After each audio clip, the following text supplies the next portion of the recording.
notes. I'm just recording them. That's all. So I can put on Edmodo. All right, so this is section 8, topic 1.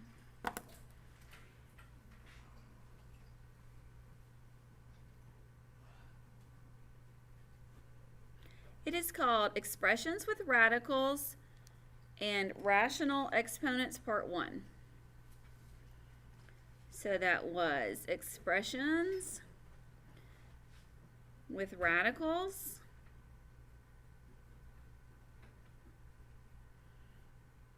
and rational exponents, Part 1.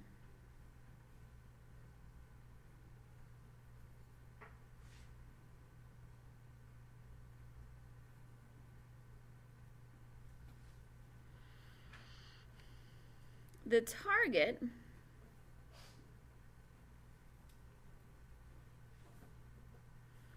how can you use the properties of exponents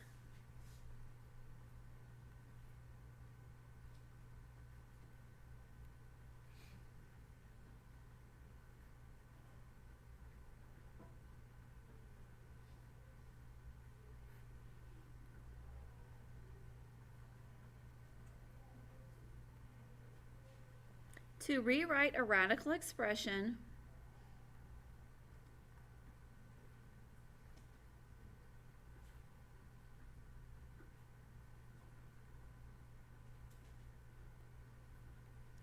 as an expression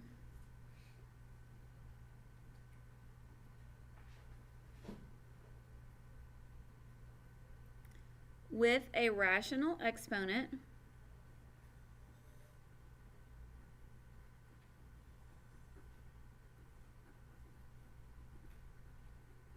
and vice versa.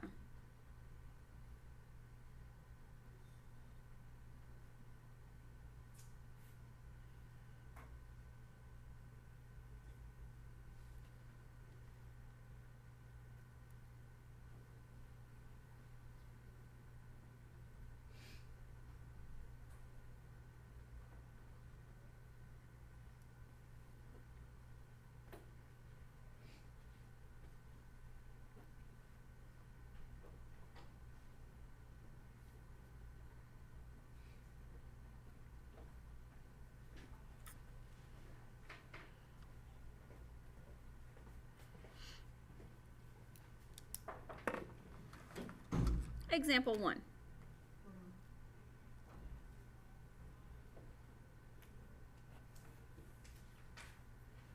Ty, could you shut that door, please?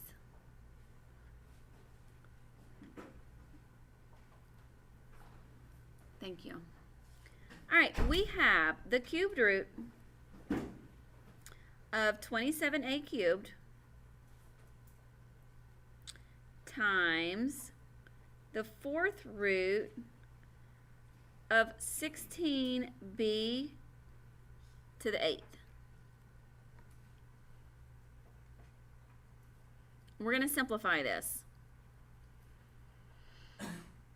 When you multiply two radicals together, you can multiply what's under the radical, the radicand. You can multiply that together if they have the same index, okay?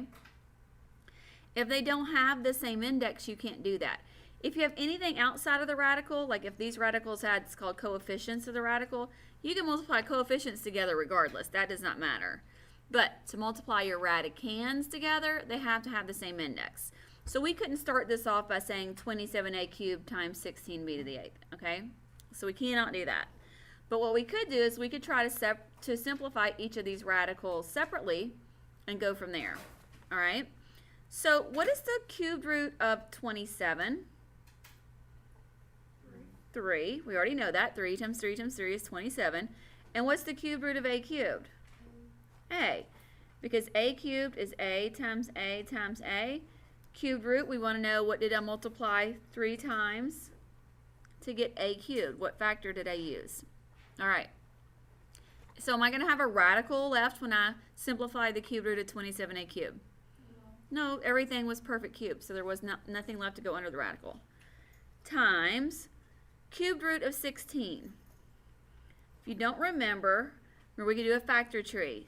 16 breaks down to 2 times 8 or 4 times 4. 2's prime. 8's factors are 2 times 4. 2's prime. 4's factors are 2 times 2.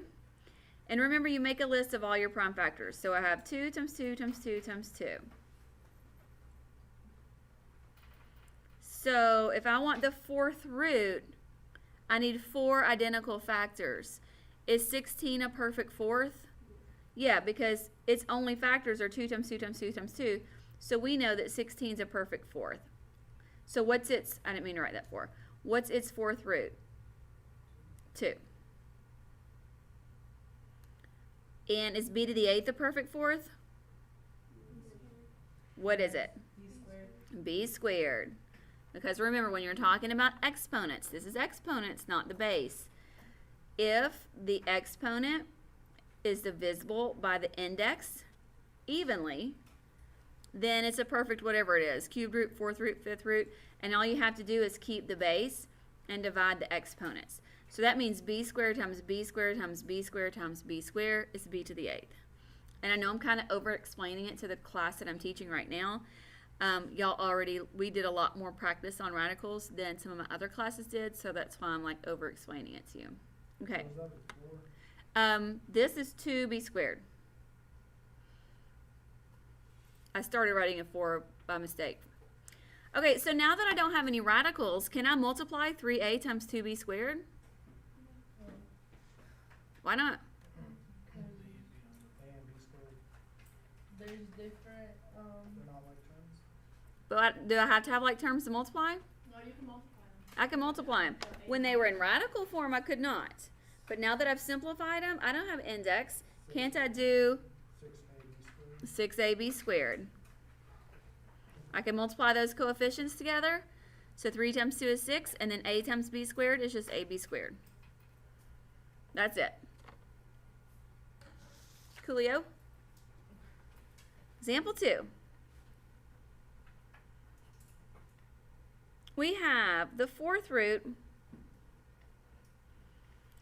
of 81 x squared y to the 5th.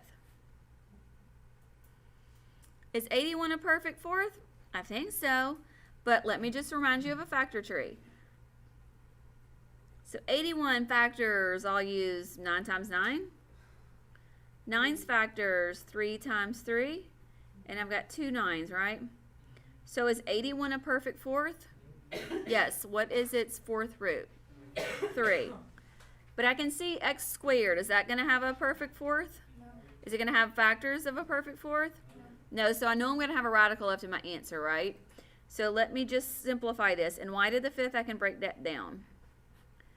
So 81 times x squared times y to the 5th is not a perfect 4th, but we learned how to rewrite that so that we could write the perfect 4th factor would be what? Y to the 4th times y. Because isn't y to the 4th times y to the 5th? Yeah, we just rewrote the factors, okay? Now, isn't this supposed to be like a second equation with the radical and multiplying it by? Well, on this one, we're just simplifying this one. Okay, we did, like I said, we did a lot of work before this, so we know how to do a lot of this. In a minute, though, we're going to increase the difficulty. Okay, what is the 4th root of 81? 3. So that goes outside of the radical. And I like to cross it out to make sure I take care of everything. X squared, can I take the 4th root of that? No, so what do I do with it? Stays under the radical. Can I take the 4th root of y to the 4th? What is it? Y, so that goes on the outside. What about this lonely old y over here? It's got to stay. Is there anything else we can do? No. No. Anybody have a question? Example 3. Okay, this one we're going to have a fraction under the radical. So it is the square root of 4x to the 4th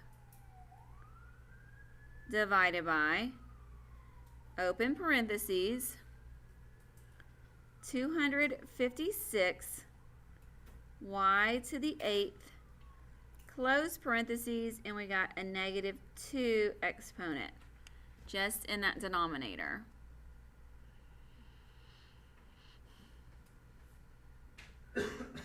Now, you could go about this a couple different ways. Me personally, I would prefer to get rid of that negative exponent first. Y'all remember how to do that? Okay. If you have a negative exponent, all you have to do, since 256y to the 8th quantity raised to the negative 2 is in the denominator, if I just move it to the numerator, it will change the sign of the exponent. So if it was negative, it would become positive. If it's positive, it would become negative. Okay? If you have, you want positive exponents. So if you have a term with a positive exponent, don't move it to the opposite direction, because then you're going to make it negative. Because a lot of kids go, oh, you just flip them. You don't just flip them. Okay? It's not what you do. So, in this case, 4x to the 4th is already in the numerator. Does it have any negative exponents? No, so it's going to stay in the numerator. I don't want to put it in the denominator, or I'm going to have negative exponents. Anything, I'm going to bring this 256y to the 8th quantity raised to the 2nd power to the top. So since I already have something in the numerator, anything else I bring up, I'll multiply. Okay? So I'm going to bring the 256y to the 8th to the numerator, and that negative 2 exponent will change to positive 2. So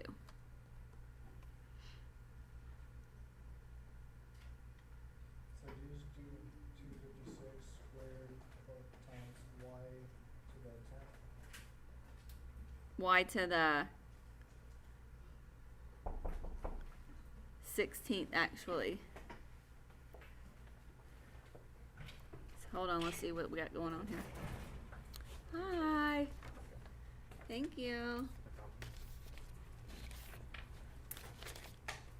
Got pictures up here. I'll give them after the recording.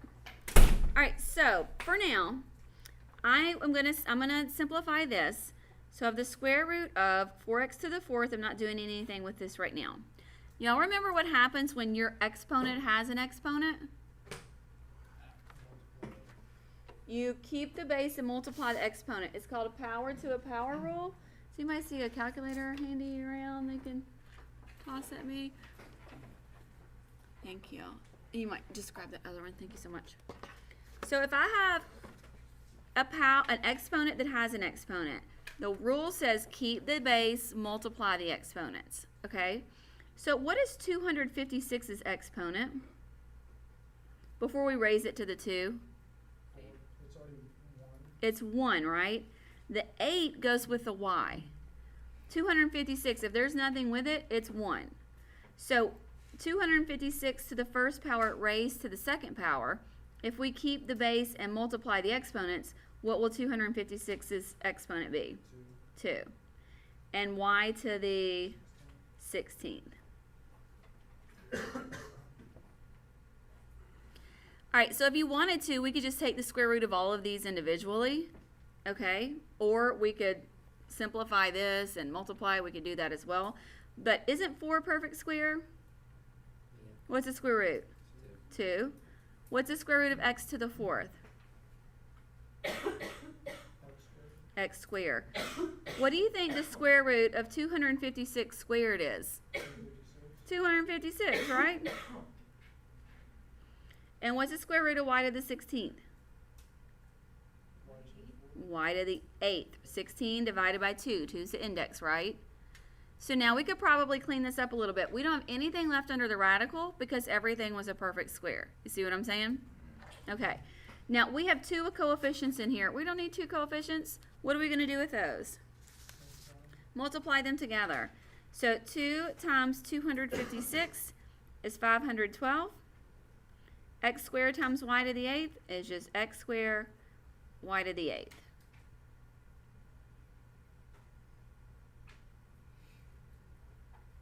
Nothing else we can do. Questions on that one? Example 4. I have a fraction here inside parentheses. So I have x to the negative 5th power, y to the negative 3rd, quantity divided by z cubed, close parentheses, and -5 on the outside. Now, I could start this off in a couple of different ways. I could move the x to the -5th to the denominator and the y to the -3rd to the denominator to get rid of those negative exponents. I could do that first. But me personally, I would like to do my power to a power because some of these might turn positive. Okay? So, let's do x to the -5th quantity raised to the -5th. So, x to the 25, because remember, we keep the base, multiply the exponents, and see how it turned positive? We didn't even have to move it. And that's going to be y to the what? 15th over z to the -15. So, are we going to leave it like that? We're going to move the z to the numerator, right? So we can get rid of that negative exponent. We'll multiply it by anything that's already there. So that would be x 25th will stay, y to the 15th will stay, and we'll just move z to the 15th up, which just multiplies right along with everything else. We don't have any like bases, so we can't combine anything else. We can't do any more simplifying. That's it.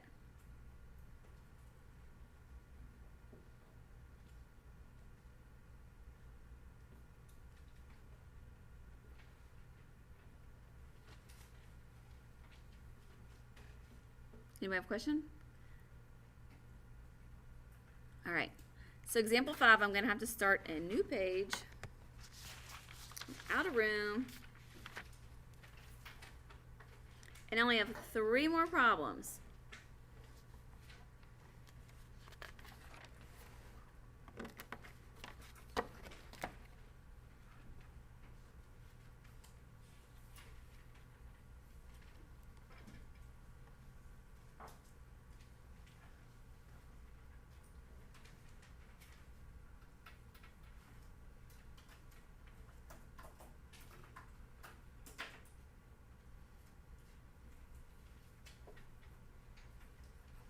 Example 6.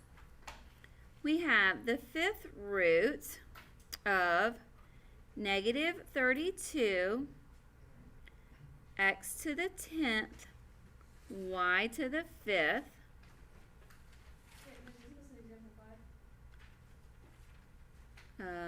Yeah, example 5, thank you. I don't know how I got off there. Times the cubed root of 8 x to the 21st y to the 6th. Now, can I multiply the radicands together? Oh, I see what I did. I skipped an example. Okay, I got to go back and pick one up. No, I can't multiply them together because my what? Why can't I multiply them together? Talking about the 5 and the 3, Yeah, what's that called? those are 2 different equations. Or 2 different, the index has to be the same in order to multiply the radicands together. They're not, okay? So I'm going to see if I can simplify these individually. Can I take the 5th root of a negative, or is it imaginary? You sure? No, you can because it's not even a number. Right. If this was the 4th root of a negative, that would be imaginary. But the 5th root, because a negative times a negative times a negative times a negative times a negative is a negative. So you can do that. Do y'all know what the 5th root of -32 is? All right, let's do a factor tree. We know it's going to be negative, right? So I don't even include that little part. So 32 is what? 2 times 16. 2's prime. 16 is 2 times 8. 2's prime. 8 is 2 times 4. 2's prime. 4 is 2 times 2. 1, 2, 3, 4, 5 2's. What do you think the 5th root of -32 is? -2. What's the 5th root of x to the 10th? X squared. X squared. It's 10 divided by 5, right? What's the 5th root of y to the 5th? Y. So do I have anything to go under a radical there? No. Times. Is 8 a perfect cube? Yes. What's its cubed root? 2. 2. What's the cubed root of x to the 21st? x to the 7th, right? 21 divided by 3 times y squared. Everything under that radical is a perfect cube, so I don't have anything left to go under the radical. Now, can I multiply these two together? Yes. Coefficients, what's negative 2 times 2? Negative 4. Now look, what's x squared times x to the 7th? X to the 9th. When I multiply like bases, I keep the base and add the exponents. What's y times y squared? Y cubed. Anything else? All right, let me go back and pick up what was supposed to be number 5, which we'll now call example 6.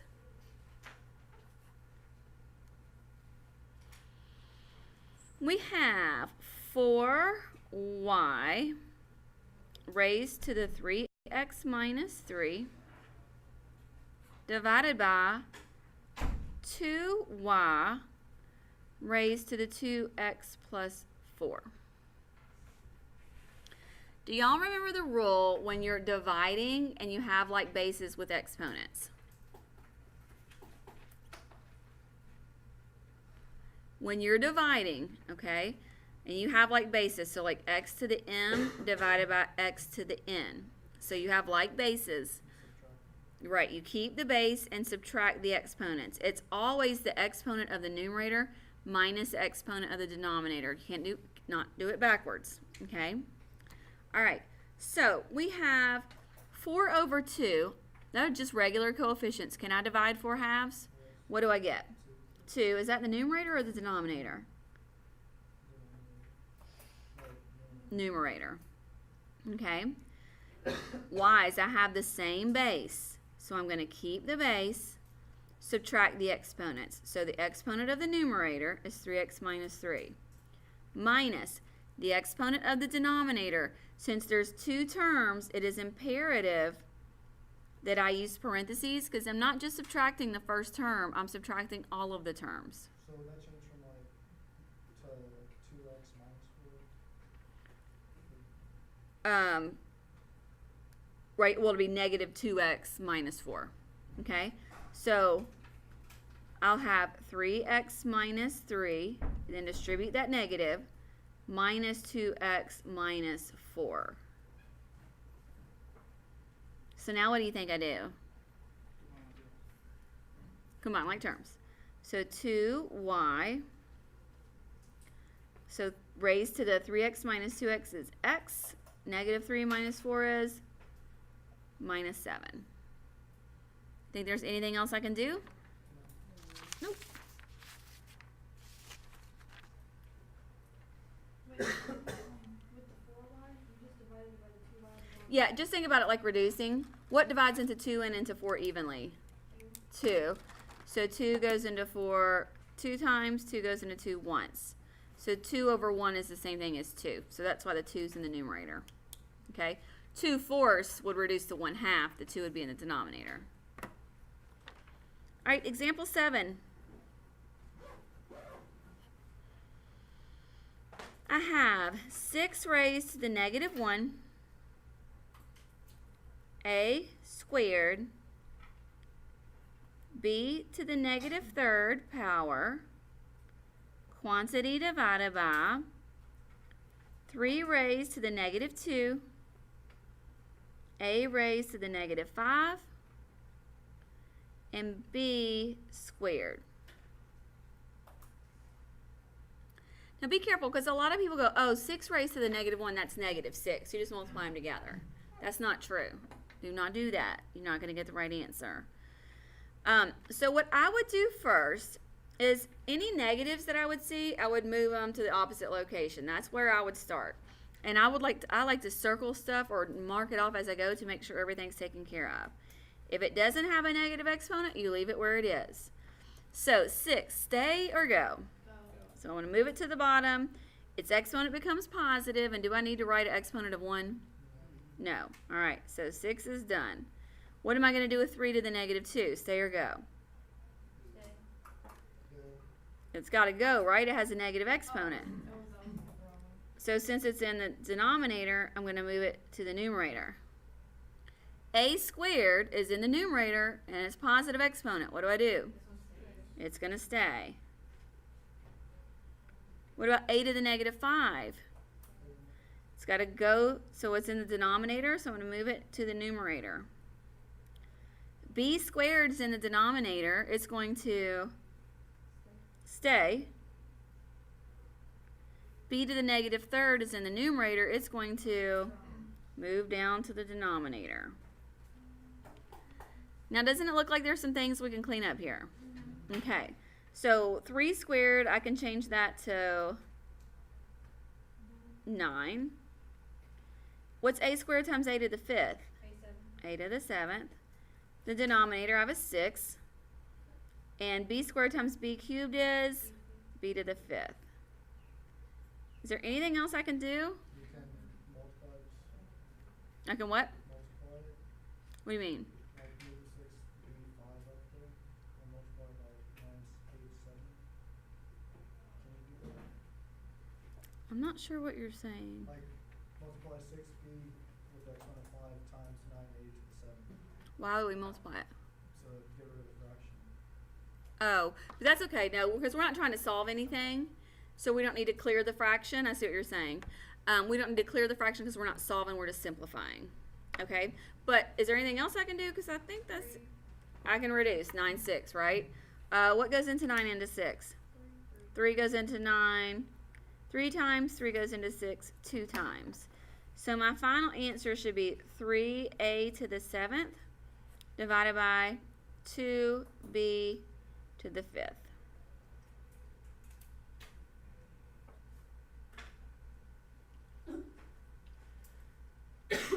Okay? One more, then I'll give you your assignment. You good? All right?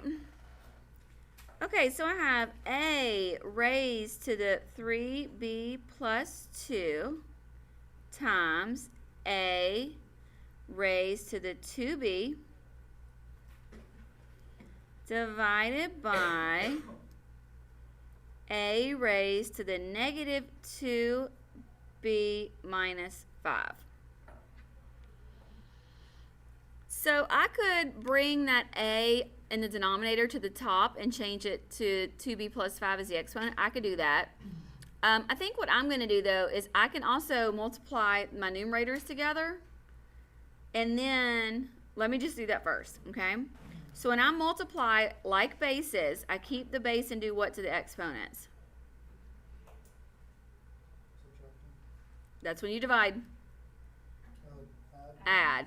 So that would be 3b plus 2 plus 2b divided by a raised to the negative 2b minus 5.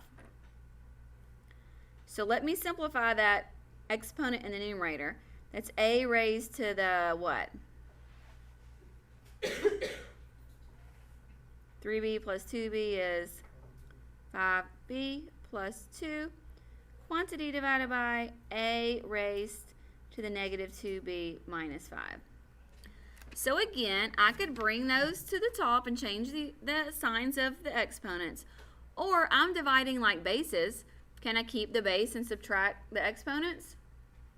I'm going to end up with the same thing.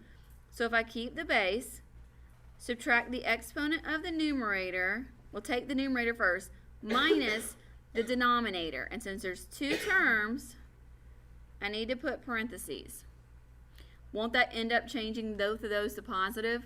Which is the same thing that would have happened if I would have brought it to the numerator and changed the signs. So that's going to be a raised to the 5b plus 2. Distribute that negative and I get plus 2b plus 5. So my final answer is a raised to the what? 7b 7b plus 7. plus 7. Anything else? So I'm at the end of my paper. Sure y'all will find a way that you can fit your summary in.